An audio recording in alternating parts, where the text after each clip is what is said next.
برکت۔ ایک شخص نے امریکہ میں تعلیم حاصل کی۔ اس کا استاد یہودی تھا۔ ایک دن سبق میں سود کے فائدے بیان کرنے لگا۔ مسلمان طالب علم نے سوال کیا، سر، سود میں تو برکت نہیں ہوتی۔ یہودی کہنے لگا، برکت تو دنیا میں کہیں نہیں پائی جاتی۔ مسلمان نے کہا، اگر کوئی شخص کہے کہ مجھے 10,000 کتے چاہئیں تو کیا وہ مل جائیں گے؟ اس نے کہا، نہیں۔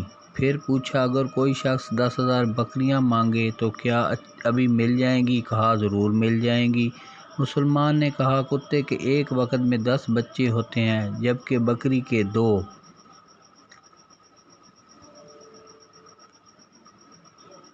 روز بکریاں ذبح کی جاتی ہیں، اس کے باوجود بکریاں زیادہ ہیں، اسی کو برکت کہتے ہیں۔